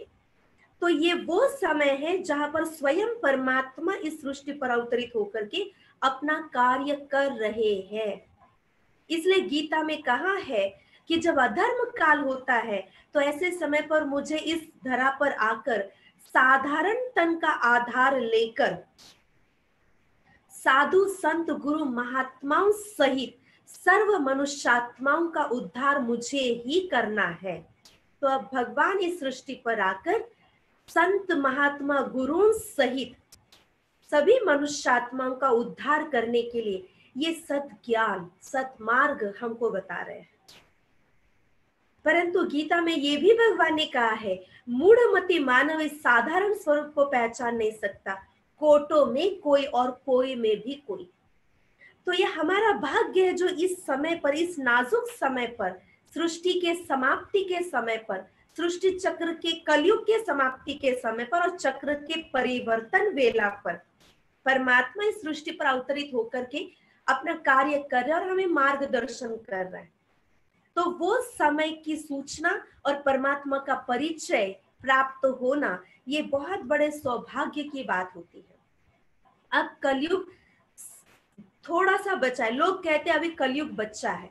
कलयुग बच्चा नहीं है, अभी कलयुग थोड़ा सा बचा है और ये परिवर्तन होना है। स्वर्ग की ओर अभी चक्र बढ़ना है, सतयुग की ओर। नर्क खत्म होकर सतयुग आना है, स्वर्ग आना है। और स्वर्ग आने के पहले हमें अपने आप को स्वर्ग के लायक बनाना है, अर्थात हमारे सोल पावर को बढ़ाना है, सोल की क्वालिटी को जगाना है, आत्मा की पावर को चार्ज करना है। तो ये जो संगम युग है, जैसे जहां दो नदियों का मेल होता है तो उसे संगम कहते हैं, ऐसे यहाँ दो युगों का मेल हो रहा है, कलयुग खत्म होकर सतयुग आने का समय, इन दो युगों का मेल, तो इसे संगम युग कहा गया। या हम आत्मा और परमात्मा का मिलन हो रहा है, तो आत्मा और परमात्मा के मिलन को भी संगम कहा गया है। ये महासंगम है जहां पर आत्मा और परमात्मा का मिलन हो रहा है। तो ये संगम का समय बहुत थोड़ा सा है पर बहुत वैल्यूएबल है। इसको कहा गया है कल्याणकारी पुरुषोत्तम संगम युग। स्वयं कल्याणकारी शिव इस समय पर अवतरित होकर हमें मनुष्य आत्माओं को मर्यादा पुरुषोत्तम बना रहे हैं। देवताओं को कहते हैं ना मर्यादा पुरुषोत्तम, तो हम प्रत्येक आत्मा को मर्यादा पुरुषोत्तम बनने का ज्ञान और उसी के साथ ध्यान माना मेडिटेशन, ये दोनों बातें सिखा रहे। तो जितना हम ज्ञान सुनेंगे तो ज्ञान से हमारे संस्कारों में सुधार आएगा। जितना ध्यान करेंगे तो जो आज तक द्वापर युग से लेकर कलयुग अंत तक जो हमसे पाप हुए हैं वो पाप नाश होंगे। तो ये समय बहुत थोड़ा सा है, पर इस थोड़े से समय में हमें काम बहुत करना है। क्या काम करना है? सतयुग और त्रेता युग का पूरा लाभ हमको मिल सके, संपूर्ण सुख हम पा सके, उसका पुण्य जमा करना है।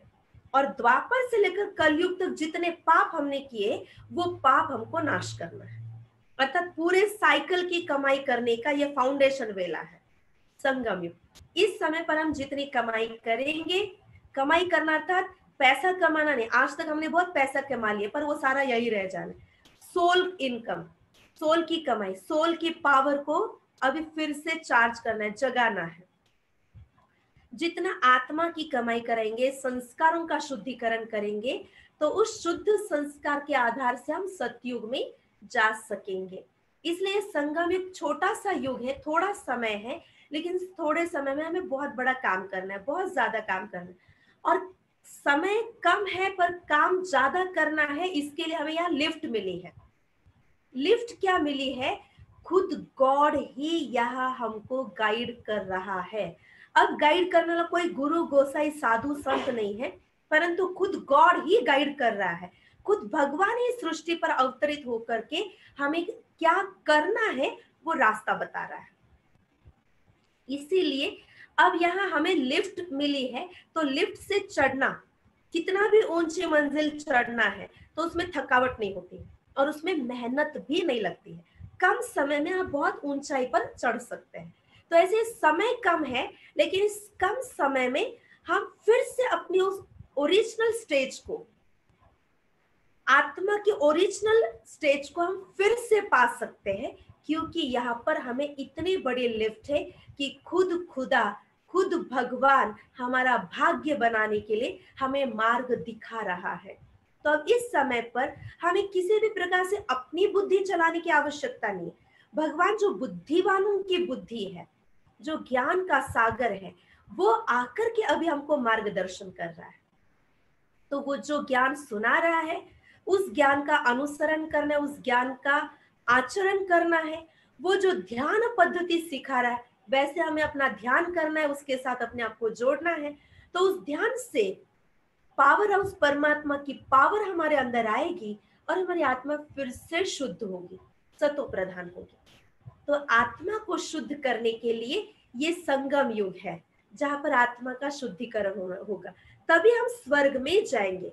क्योंकि आज तक हम सभी ने एक बात अच्छी तरह से सुनी और समझी है, वो ये है कि स्वर्ग में सभी नहीं जाते हैं। जो बहुत पुण्य करते, अच्छा कार्य करते, वही स्वर्ग में जाएंगे, और जो गलत कार्य करते, पाप कर्म करते, वो नरक में जाएंगे। बात बिल्कुल सही है, लेकिन उसके पहले हमें ये समझना जरूरी है स्वर्ग और नर्क है कहाँ। क्योंकि अभी तक हमने सुना है कि स्वर्ग ऊपर आकाश में है और नर्क नीचे पाताल में है। तो बीच में हम कहाँ है? हम कौन है? स्वर्ग ऊपर है, नीचे नर्क है, बीच में हम कौन है फिर? और स्वर्ग में कौन रहते हैं? स्वर्ग में देवताएं रहते हैं, है ना? तो देवताएं भी तो हमारे जैसे ह्यूमन फॉर्म में है ना, मनुष्य शरीर में है।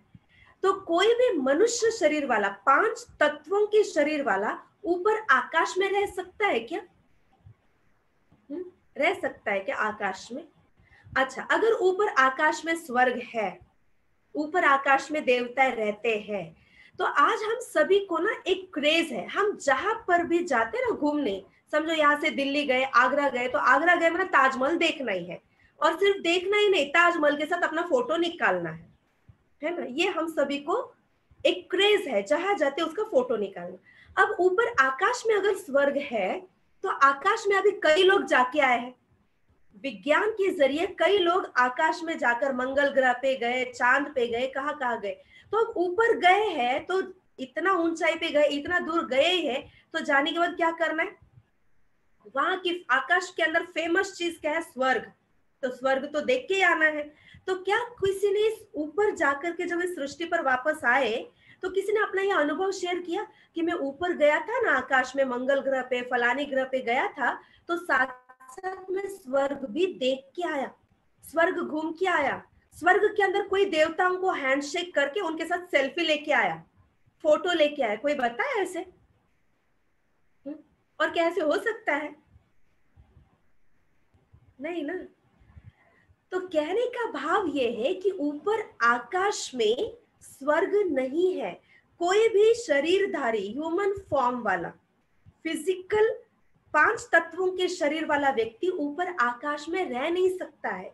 आकाश से ऊपर क्या है? सोल वर्ल्ड है, जहां केवल सोल ऊपर गया। किसी की डेथ हो गया, हम कहते हैं ऊपर गया। कौन गया ऊपर? शरीर को तो यहाँ ही अपने हाथों से हम जला के राख कर देते हैं ना, तो ऊपर कौन गया फिर? ऊपर तो केवल आत्मा जाती है ना। तो ऊपर सोल वर्ल्ड है, ऊपर स्वर्ग नहीं है। आकाश में स्वर्ग नहीं है, आकाश में तारामंडल है, और आकाश के ऊपर आत्माओं का रहने का घर सोल वर्ल्ड है। तो ऊपर आकाश में स्वर्ग नहीं है। अच्छा, फिर नीचे पाताल में क्या है? नर्क है, ऐसे हमने सुना। अच्छा, नर्क में भी कौन रहते? राक्षस रहते। राक्षस भी कैसे है? शरीरधारी है ना, 5 तत्वों के शरीर वाले ना राक्षस भी। तो कोई जमीन के नीचे राक्षस रह सकता है क्या? 5 तत्वों वाला व्यक्ति, 5 तत्वों से बना हुआ शरीर, और ऐसा शरीरधारी कोई पाताल में, धरती के नीचे रह सकता है क्या?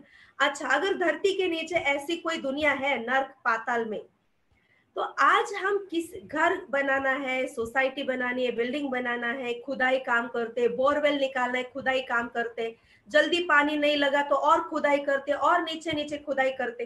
तो किसी ने ऐसा एक्सपीरियंस बताया क्या कि मैं जमीन खुदाई कर रहा था, खोदते गया, खुदाई करते गया, बहुत डीप खुदाई किया, करते करते क्या हो गया? पाताल नजर आया, और एक राक्षस को देखा, तुरंत दबा दिया। हाँ? बताते कोई ऐसा? नीचे कोई राक्षस मिल गया? नहीं, धरती के नीचे कोई दुनिया नहीं है, ऐसा कोई पाताल वर्ल्ड ऐसा कोई है नहीं है। यही सृष्टि है जहां पर हर एक ये 5 तत्वों का शरीर लेकर के अपना पार्ट बजा रहा है।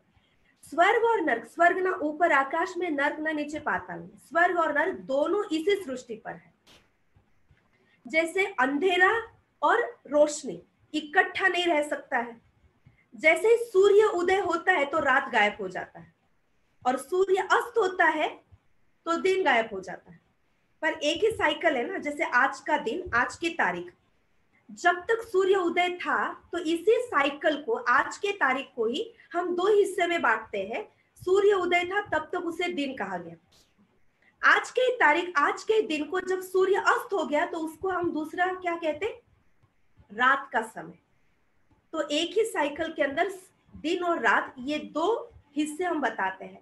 ठीक ऐसे इसी सृष्टि साइकिल के अंदर जब इस सृष्टि में हम हर एक आत्मा प्योरेस्ट फॉर्म में थे, डिवाइन क्वालिटीज में थे, देव आत्मा के रूप में थे, तो उसे स्वर्ग कहा जा रहा था। और जब हमारे संस्कार मलिन होते गए, बॉडी कॉन्शियसनेस में आ गए, हमारे अंदर विषय विकार आ गए, तो हमें राक्षस या हैवान कहा जा रहा है। सोल तो वही है, जस्ट कॉस्ट्यूम बदलते गए, संस्कार बदलते गए, तो क्या हो गया, रोशनी से अंधेरा हो गया, स्वर्ग से नर्क बन गया। तो स्वर्ग और नर्क इसी दुनिया में, इसी धरती पर है। अब का समय नर्क का चल रहा है, इससे बढ़कर और दूसरा कौन सा नर्क चाहिए? जो दुनिया में अभी कई प्रकार के दुख, बुराइयां, गंदे काम हो रहे हैं, तो इससे बढ़कर और क्या हो सकता है? नर्क। और फिर अभी इसी नर्क को स्वर्ग बनना है। तो जब स्वर्ग होगा तब नर्क नहीं होता, और जब नर्क होता है तो स्वर्ग नहीं होता है। तो अभी हम सभी नर्क में हैं, फिर अभी हमें स्वर्ग में जाना है। पर स्वर्ग ऊपर आकाश में क्यों कहा गया है? क्योंकि जब हम आत्मा स्वर्ग में होते या सृष्टि स्वर्ग होती है, तो उस समय हमारी आत्मा की स्टेज जो है बहुत हाईएस्ट स्टेज है।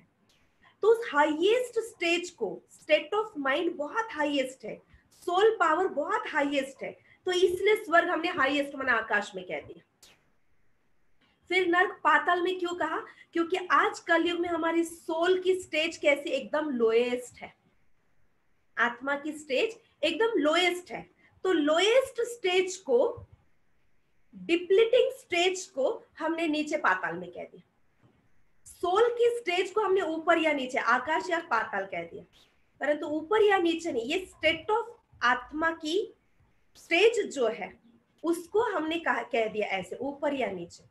परंतु इसी सृष्टि पर स्वर्ग और नरक है। अभी फिर से हमें हाईएस्ट स्टेज को पाना है, सोल के, आत्मा को फिर से इतना हाईएस्ट बनाना है, प्योरेस्ट बनाना है, और उसके लिए ये संगम युग है। यहाँ पर हमें अपनी आत्मा को प्यूरिफाइड करना है। परंतु जो ये बात कही गई कि स्वर्ग में सभी नहीं आते हैं, जो पुण्य करते वही स्वर्ग में आएंगे, तो ये बात बिल्कुल सही है। आज कलयुग में 700-800 करोड़ों की आबादी है, तो ये सारे के सारे स्वर्ग में आएंगे ऐसा नहीं है।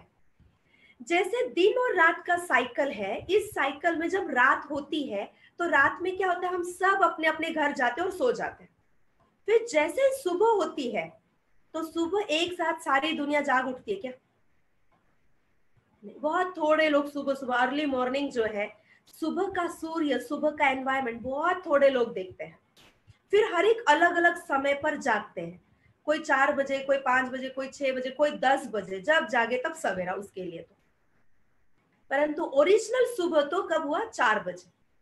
तो ऐसे ही जब अभी कलयुग की रात पूरी होगी तो कलयुग में जितनी आबादी, हम सब अपना ये शरीर छोड़ करके अपने घर जाएंगे, ऊपर। घर का है ऊपर, सोल वर्ल्ड में जाएंगे, हम सभी सोल वर्ल्ड में जाएंगे, मतलब अपने घर जाएंगे, रेस्ट हाउस में, वहां जाके थोड़ा सा रेस्ट लेंगे। फिर जैसे ही दूसरा साइकिल शुरू होगा, सतयुग आएगा, दूसरा सवेरा आएगा, तो सारी आत्मा एक साथ ऊपर से नीचे नहीं आएंगे। जैसे सवेरे सारी दुनिया एक साथ नहीं जगती है, तो सतयुग में सारी आत्मा एक साथ नहीं आएंगे। जिन्होंने इस संगम युग पर अपने आप को ज्ञान और योग के जरिए प्यूरिफाई किया, जिन्होंने अपने आप में शुद्ध विचारों के साथ, सत विचारों के साथ, सद्गुणों के साथ सत्कर्म किए हुए हैं, तो वही अपने आप को प्योर बनाए हुए सोल्स, बहुत थोड़ी आत्माएं हैं जो स्वर्ग में आएंगी। फिर बाकी सब कहाँ रहेंगी? नर्क में। तो जब स्वर्ग है तब नर्क तो नहीं होगा, नर्क आने तक वो आत्माएं ऊपर सोल वर्ल्ड में ही रहेंगी। और जैसे फिर सतयुग त्रेता युग की आत्माएं ऊपर से नीचे आई और स्वर्ग के संपूर्ण सुख को, जीवन मुक्ति को अनुभव करेगी, उसका उस अधिकार, वो जीवन जिएगी, और फिर धीरे धीरे वापस द्वापर युग कलयुग आएगा, नर्क का समय आएगा, तो जो कहा ना, जो पाप आत्मा वो नर्क में आएगी, तो वो आत्मा फिर परम धाम से कलयुग में, द्वापर या कलयुग में अवतरित होंगे, उस समय वो जन्म लेंगे। इसलिए धीरे धीरे धीरे आबादी बढ़ती जाती, बढ़ती जाती। तो जिन्होंने पुण्य कर्म किया वो स्वर्ग में आएंगे, जो पाप कर्म करते वो नर्क में आएंगे। तो पुण्य कमाने का ये समय है संगम युग। अभी जैसे हर कमाई का एक सीजन होता है, जैसे दिवाली का सीजन आता है तो लोग, कोई कोई बिजनेस वालों की बहुत कमाई होती है, और उस समय पर वो दिन नहीं देखते, रात नहीं देखते, खाना, भूख, प्यास सब कुछ भूल करके केवल कमाई कमाई कमाई। क्यों? क्योंकि सीजन में जब वो बहुत मेहनत करके कमाते, तो जब ऑफ सीजन होता है पूरा साल आराम से बिताते हैं। ऐसे होता है ना। तो ठीक ऐसे संगम युग सोल की कमाई का समय है। ये समय का सेकंड सेकंड हम जितना अच्छी तरह से इस समय के महत्व को समझकर, जहां पर खुद भगवान आकर के, गॉड आके गाइड कर रहा है, भगवान उंगली पकड़ के अभी हमको रास्ता बता रहा है, तो इस समय के महत्व को, समय की सूचना को और भगवान की सूचना को जो सही रीति से सुन करके, सोच समझ करके यूज करेगा और कार्यान्वित करेगा, तो उसकी आत्मा की बहुत कमाई होगी। और इस थोड़े से समय की सीजन की कमाई के आधार से फिर सतयुग और त्रेता युग के अनेक जन्म हम बहुत आराम से बिताएंगे, जहां पर हमें कोई मेहनत नहीं करना पड़ेगा। हर प्रकार का सुख, हर प्रकार की कंफर्ट्स, मेंटल एंड फिजिकल, हर प्रकार का सुख स्वर्ग में होगा। तो अनंत काल का सुख पाना है, तो उसके लिए संगम युग का जो थोड़ा सा समय, ये हमारी कमाई का सीजन है। कौन सी कमाई? आत्मा की कमाई। अभी का जो समय चल रहा है लॉकडाउन का, तो ये लॉकडाउन के हिसाब से आर्थिक व्यवस्था पूरी तरह से ढल गई है। फाइनेंशियल ये जो कमाई है ये कम है, लेकिन इस समय पर आप अपनी स्पिरिचुअल कमाई बहुत ज्यादा कर सकते हैं, और ये स्पिरिचुअल कमाई आपके साथ जाएगी। जो फाइनेंस है वो तो आपके साथ नहीं भी जाएगा, वो तो यहाँ ही रह जाएगा। लेकिन इस लॉकडाउन के समय पर, संगम युग के समय पर भी और अधिक अच्छा समय मिला है, जिसमें आप इस समय पर अपनी स्पिरिचुअल कमाई कर सकते, आत्मा की कमाई कर सकते। ज्यादा से ज्यादा रोज स्पिरिचुअल नॉलेज सुनना, उस ज्ञान के आधार से अपने थॉट्स को वैसे मेंटेन करना, अपने रूटीन को वैसे बनाना, मेडिटेशन, ज्यादा से ज्यादा समय मेडिटेशन करना, मेडिटेशन करके सोल पावर को पावर हाउस के साथ, सोल को पावर हाउस के साथ जोड़ करके सोल की पावर को बढ़ाना, अर्थात ये कमाई करना। तो इस समय पर आप अपने स्पिरिचुअल कमाई को बहुत ज्यादा बढ़ा सकते हैं, और यही कमाई हमारे साथ चलने वाली है।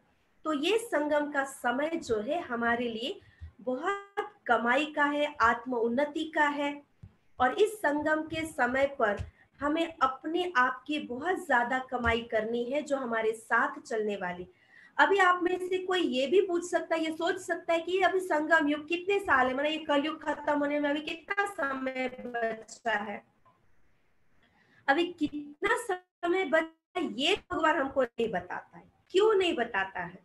परंतु समय पर, इस संगम युग के समय पर सर्कमस्टांस जो चल रहे हैं, उससे हम समझ सकते हैं कि ये अंत का वेला आ चुका है। क्योंकि किसी भी चीज की अति, ये अंत का संकेत होता है। तो अब ये हर प्रकार की अति, ये अंत की सूचना दे रहा है।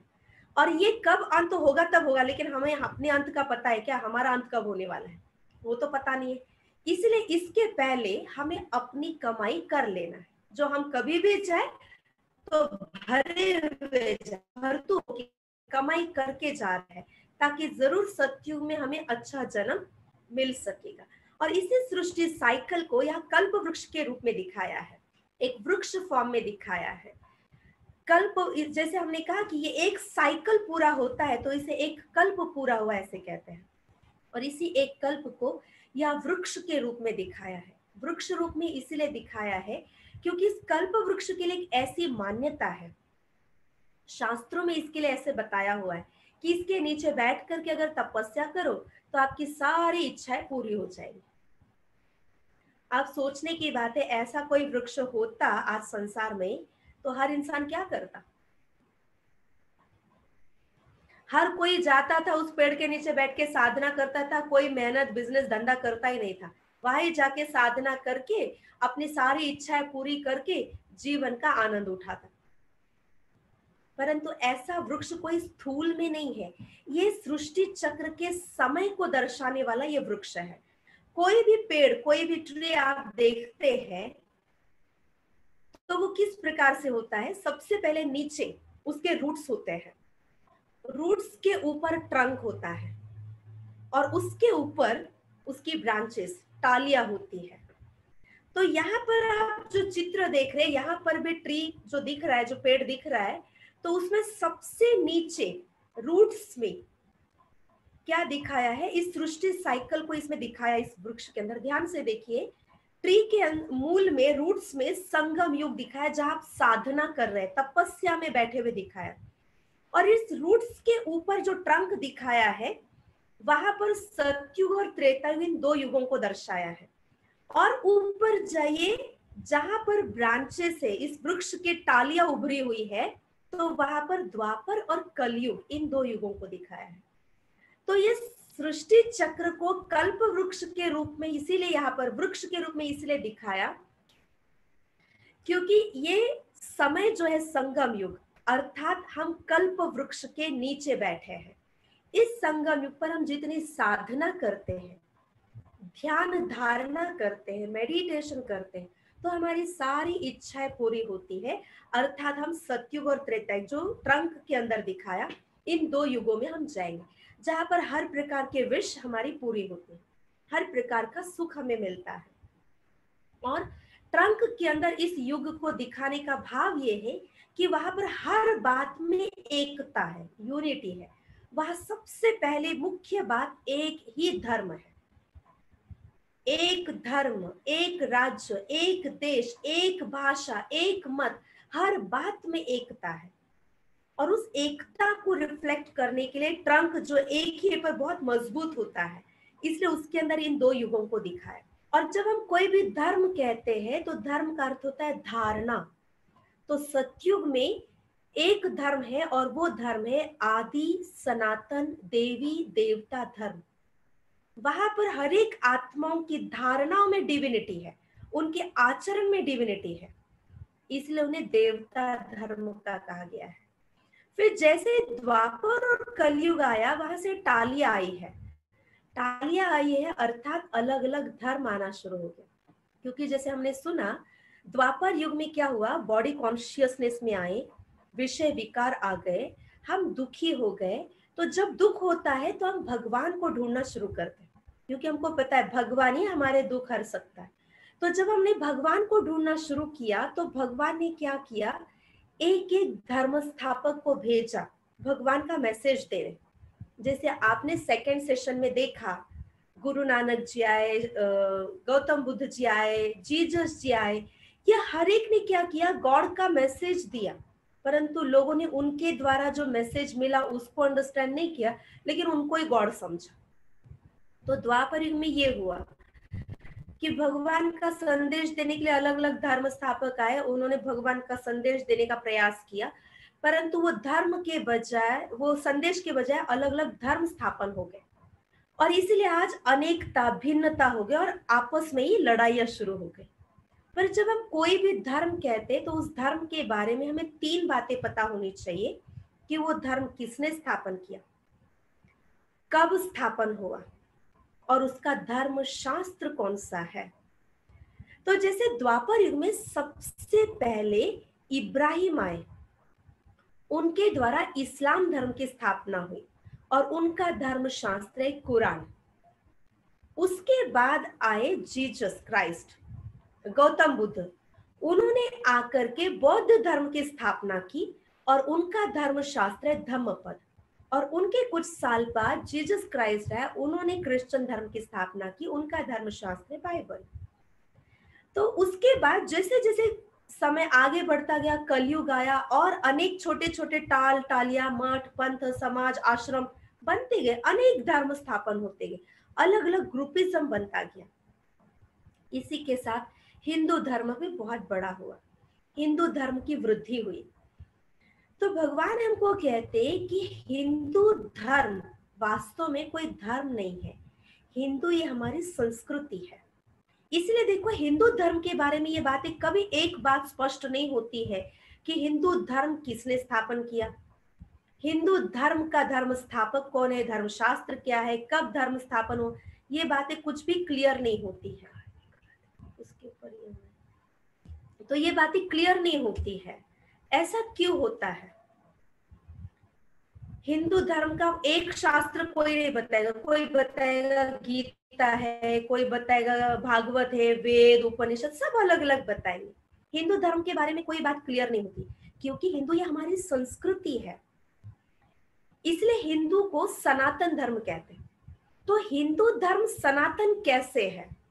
हिंदू धर्म वाले देवी देवताओं को मानते हैं, अन्य कोई धर्म वाले देवताओं को नहीं मानते हैं, है ना। हिंदू धर्म वाले देवताओं को मानते हैं, हिंदू धर्म वाले देवी देवताओं की पूजा करते हैं। क्यों? क्योंकि जो हिंदू कहला रहे हैं वही पहले सतयुग त्रेता में स्वयं देवता धर्म के थे, दैवी गुणों में थे, देव रूप में थे। फिर द्वापर युग से क्या हुआ, उनके अंदर की डिविनिटी खत्म हो गई, तो वो अपने आप को कौन से धर्म का कहलाए? तो जो किसी धर्म में नहीं, द्वापर युग में जो धर्म आ गए, कोई उन धर्मों में गए, कोई किसी धर्म में नहीं गए, तो भारत का दूसरा नाम है हिंदुस्तान। तो हिंदुस्तान के आधार से खुद को हिंदू कहलाना शुरू कर दिया। जैसे कोई अमेरिकी का होता है तो खुद को अमेरिकन कहता है, रशिया का होगा रशियन, चीन का होगा चीनी कहलाएगा। ये कोई उनके धर्म का नाम नहीं है, उनके देश का नाम है। तो ऐसे भारत का दूसरा नाम हिंदुस्तान है, तो हिंदुस्तान के आधार से हमने खुद को हिंदू कहलाना शुरू किया। और इसलिए हिंदू धर्म वाले देवताओं को कहते ये हमारी कुल देवी है या कुल देवता है।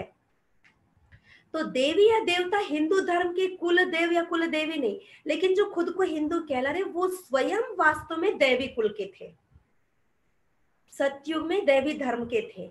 और अब कलयुग के अंत में फिर से परमात्मा आकर के इस कल्प वृक्ष का सैपलिंग लगाते हैं, कलम लगाते हैं, और हमें फिर से संगम युग पर लाके बिठाते हैं और फिर से अपने अंदर की डिविनिटी को जगाने का प्रयास कर रहे हैं।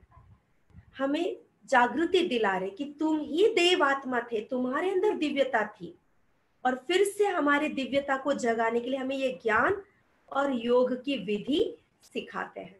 तो इस प्रकार से हम सभी वास्तव में अभी संगम युग पर आए हैं, कलयुग की समाप्ति और सतयुग की शुरुआत के बीच का काल, हम संगम युग पर आए हैं। और इस संगम समय का हमें पूरा पूरा सदुपयोग करना है, जहां पर खुद भगवान आकर के हमें गाइड कर रहा है। तो वो जो बता रहे हैं परमात्मा, उस अनुसार, उस ज्ञान के अनुसार हम अपने आप में एक सकारात्मक परिवर्तन लाते जाए। उसी के साथ साथ हम मेडिटेशन करके अपने सोल पावर को चार्ज करते जाए, ताकि हम इस संगम युग के बाद सतयुग में जा सके। पहले तो अपने घर परमधाम जाएंगे और वहां से हम सतयुग में आएंगे। तो सतयुग के जीवन मुक्ति को, स्वर्ग के हर प्रकार के सुख का अधिकारी बनना है, तो वो ये समय है। और इसी समय पर भी हम सतयुग अनुभव कर सकते हैं, जब हमारे संकल्पों में, विचारों में सकारात्मकता, सात्विकता, आध्यात्मिकता आ जाती है, तो ऑटोमेटिक इसी घड़ी से हम अपने आप में स्वर्ग के हर प्रकार के सुख, शांति, प्रेम, आनंद अनुभव कर सकते हैं। तो इतना सुंदर समय की सूचना या समय का महत्व हमें पता हुआ है, तो इस समय का हम पूरा लाभ उठाएं। फिर कल के सेशन में हम सुनेंगे इस सृष्टि साइकिल में हम कितने जन्म लेते हैं, पूरे 5000 साल में हमारे कितने जन्म होते हैं, और जन्म के साथ क्या हम एक ही बार मनुष्य जन्म में आते हैं? कुत्ता, बिल्ली, बंदर अलग अलग योनियों में भी जाते हैं। कौन कौन सी योनियों में जाते हैं और जाते भी या नहीं जाते हैं? आज तक हमने सुना 84 लाख योनियों में जाते, एक ही बार मनुष्य योनि में आते हैं। एक ही बार मनुष्य योनि में आते तो इतने दुख क्यों है फिर मनुष्य योनि में? तो जन्मों की कथा, हमारी अपनी स्वयं की जन्म की कहानी हम कल के सेशन में सुनेंगे। तो सभी शुरुआत से जुड़ना ताकि पूरी जन्म की अपनी स्टोरी हम अच्छी तरह से समझ सकेंगे। आज के सेशन से भी जुड़े हुए कोई प्रश्न है तो जरूर हम प्रश्न उत्तर सेशन में हम लेंगे। अभी हम सभी 2 मिनट में सभी सीधे बैठेंगे। बीके रेवती जो है उनको म्यूट कर दीजिए। मानसी में बीके रेवती करके है तो उन्हें म्यूट कर दीजिए। ठीक है, चलो हम सभी अभी बहुत अच्छी तरह से मेडिटेशन का अभ्यास करेंगे। अपने आप में सीधे बैठेंगे, मन की पूरी एकाग्रता के साथ।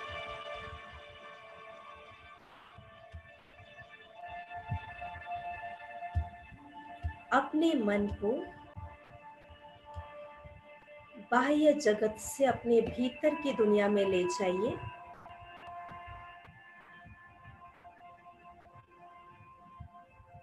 और देखिए मस्तक के बीच चमकती हुई एक दिव्य ज्योति, एक white and bright star, light और माइट से भरी हुई शक्ति, ऊर्जा का केंद्र। मैं एक आत्मा हूँ।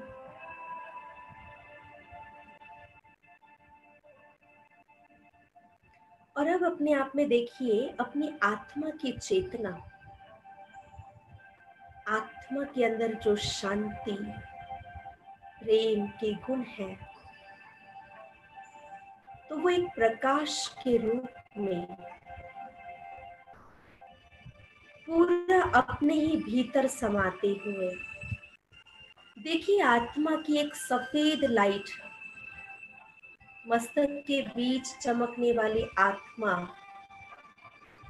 और आत्मा से निकलने वाला वाइट प्रकाश, चमकती हुई लाइट अपने ही मस्तिष्क के भीतर जा रहा है।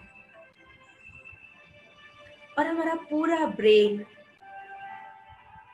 इस सफेद प्रकाश से भर रहा है।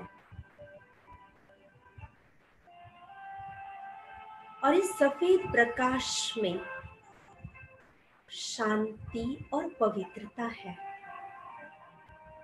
जिससे मेरा पूरा ब्रेन शांत और स्वच्छ पवित्र हो रहा है। अब देखिए आत्मा से निकलने वाली ये चमकती हुई लाइट, ये श्वेत प्रकाश फोरहेड से अपनी आईज, नोज,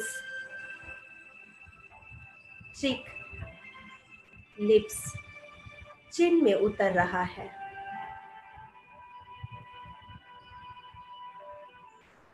और पूरा चेहरा सोल की चमक से, आत्मा की लाइट से चमक रहा है। चेहरे पर स्पिरिचुअल ब्राइटनेस, स्पिरिचुअल ग्लो आ रहा है और चेहरा चमक रहा है। पूरे चेहरे के अंदर आत्मा से निकलने वाली ये चमकती हुई तेजस्वी सफेद प्रकाश, शाइनिंग रेस पूरे चेहरे में उतर गया है। और मूविंग फॉरवर्ड आत्मा की लाइट अपनी नेक में और शोल्डर्स में उतरता हुआ देखिए। पूरा नेक और शोल्डर्स वाइट लाइट से भर गया है और ये वाइट लाइट बिजली के जैसे प्रवाहित हो रहा है। धीरे धीरे ये लाइट लंग्स और हार्ट में उतर रहा है, जिससे हमारा हार्ट लंग्स वाइट प्रकाश से भर गया है और हार्ट को लंग्स को भी आत्मा से निकलता हुआ पीस और प्योरिटी के रेस एनर्जी दे रहा है।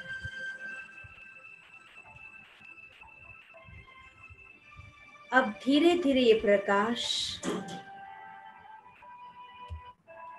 पेट में उतर रहा है।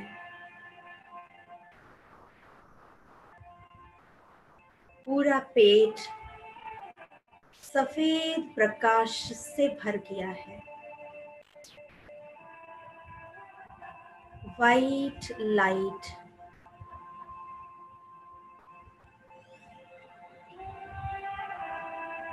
पेट में, इंटेस्टाइन में भर गया है। अब ये वाइट लाइट आपके दोनों पैरों के घुटने तक, पैर के उंगलियों तक उतर चुका है। आपके दोनों हाथों के भीतर भी, हाथों की उंगलियों तक ये लाइट उतरा हुआ है। अब अपने आप में बहुत स्पष्ट रूप से देखिए, फोरहेड में चमकती हुई ये ज्योति, चमकने वाला ये स्टार, वाइट स्टार, और इस स्टार से निकलने वाला सफेद प्रकाश आपके पूरे शरीर में फैल चुका है। आपके मस्तिष्क से लेकर पैर तक पूरी बॉडी में वाइट लाइट फैलने के कारण आपकी पूरी बॉडी सफेद प्रकाश से भरकर जैसे एक फरिश्ते का रूप, एंजेलिक फॉर्म में आपको दिख रहा है। स्वयं के एंजेलिक फॉर्म को क्लियर विजुअलाइज कीजिए। चमड़ी का देह गायब होकर अंदर बाहर से पूरा शरीर लाइट से भर गया है और इस आत्मा की लाइट में शांति और पवित्रता है। तो शरीर के हर ऑर्गन में पीस और प्योरिटी की लाइट फैल करके पूरा शरीर, शरीर की हर इंद्रिया शांत और शुद्ध हो गए हैं। हर इंद्रिया शुद्ध हो रही है और मैं स्वयं को वाइट लाइट से भरा हुआ फरिश्ता, पीसफुल एंजल, प्योर एंजल महसूस कर रहा हूँ। और इसी लाइट माइट के साथ अब मैं मेरा हर कार्य कर सकूंगा।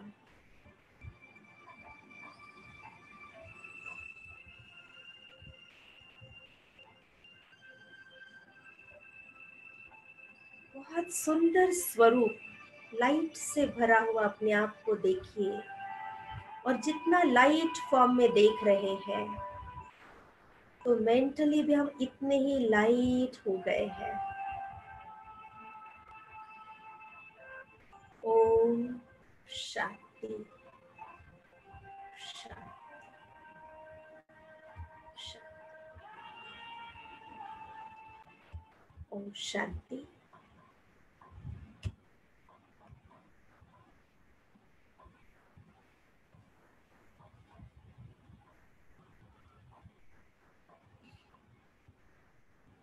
ओम शांति।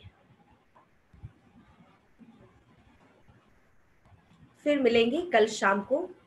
सभी समय पर लॉगिन करना, क्योंकि जब ये सेशन आप शुरू से सुनेंगे तो आपको बहुत अच्छा समझ में आएगा अपने ही स्वयं के जन्मों की कथा। इस 5000 साल के साइकिल में हम कितने जन्म लेते और कैसे जन्म लेते हैं, वो सारी बातें कल के सेशन में सुनेंगे।